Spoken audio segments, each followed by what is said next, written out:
This is an English Language Arts standard presentation by Heaven Lindsey-Burtch. Hi, I'm Miss Heaven or Miss H. I prefer to be called Miss Heaven in the classroom instead of by my last name. I personally find it more respectful, although this can sometimes be problematic in some schools and districts.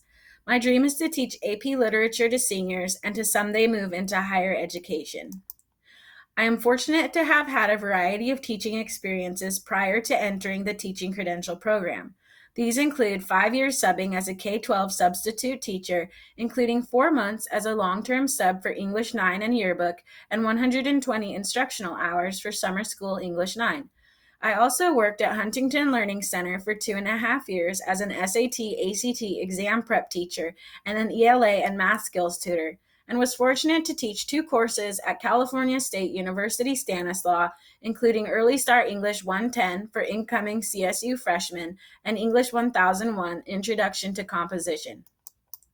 For the purpose of this presentation, I will address grade 12 standards.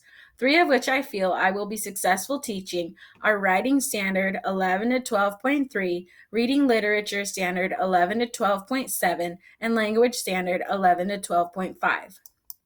Writing Standard 11 to 12.3 asks students to write narratives to develop real or imagined experiences or events using effective technique, well-chosen details, and well-structured event sequences.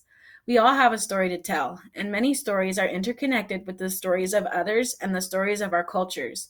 This is one of the reasons why I am most excited to teach this standard in my classroom. Reading Literature Standard 11 to 12.7 asks students to analyze multiple interpretations of a story, drama, or poem, evaluating how each version interprets the source text.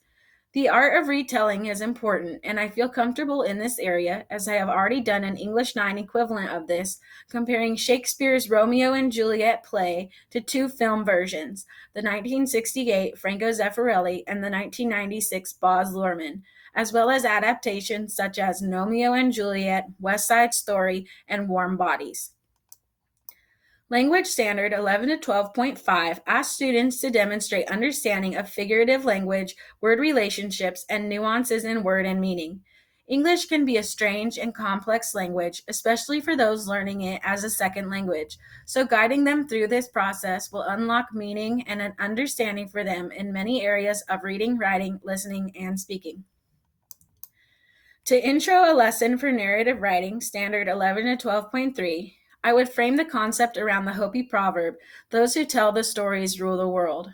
I would ask students to think about the function of storytelling in their daily lives, and then assign short stories in which students analyze character and plot development before moving on to write their own personal narratives, drawing from a moment in time in their lives in which they learned or taught a valuable lesson.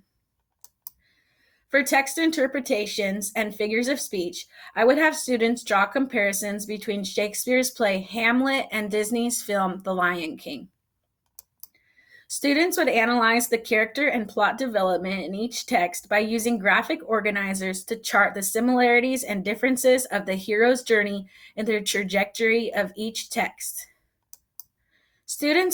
Students would also evaluate figurative language in each, starting with the more modern and familiar Lion King before moving on to the rich and complex Renaissance speech of Hamlet. 3 standards I feel I will be most challenged to teach are Reading Informational Text Standard 11 to 12.8, Writing Standard 11 to 12.5, and Speaking and Listening Standard 11 to 12.6. Reading Informational Text Standard 11 to 12.8 asks students to delineate and evaluate the reasoning in seminal U.S. texts, including the application of constitutional principles and use of legal reasoning and the premises, purposes, and arguments in works of public advocacy. Although I did some of this as an SAT/ACT exam prep teacher, what I think will prove challenging is the difference and complexity of the language used in these texts, as well as discussions regarding contradictions in action and policy that we still see in the present day. I believe teaching is a political act and will find it difficult at times to keep my own personal bias out of lessons. Writing Standard 11 to 12.5 asks students to develop and strengthen writing as needed by planning, revising, editing, rewriting, or trying a new approach, focusing on addressing what is most significant for a specific purpose and audience. What I will find challenging about this lies in time management and student motivation. I feel confident in my own ability to help students set revision goals, but not in a setting where I see 120 to 150 students per day. I also am not sure how I will keep students motivated during the revision process to make substantive changes to their academic writing. Speaking and Listening Standard 11 to 12.6 asks students to adapt speech to a variety of contexts and tasks, demonstrating a command of formal English when indicated or appropriate. What I find challenging about teaching this standard is that it is dependent on the student and their willingness. I can demonstrate front-load vocabulary, set purpose and tone, but ultimately the success is dependent on the student's language abilities and the work they put into their own growth. A lesson for Writing Standard 11 to 12.1 would involve an essay, most likely a research paper, and modeling each step through an I do, we do, you do process. I would do a modeled think aloud step-by-step through each phase, including the revision process. In the digital world, the process looks a bit different, and having a mapped out step-by-step process will be helpful for establishing expectations and offering feedback along the way, including peer review through the radar revision process.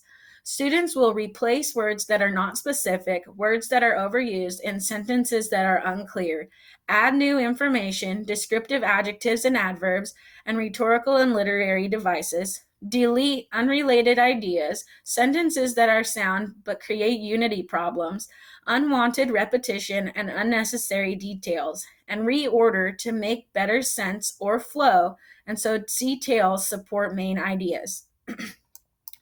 A lesson on RI 11 to 12.8 could use Frederick Douglass's essay, What to the Slave is the 4th of July? Students will be given background information on the importance of this work and then be broken into groups to read and analyze sections, answering key questions together.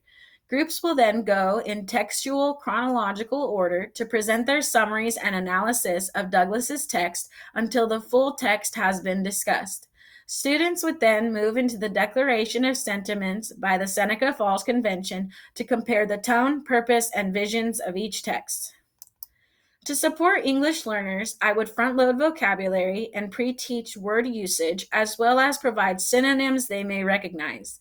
I would also provide visual representations and models of words and concepts when possible, or provide graphic organizers in which students had to develop their own visual mnemonic devices.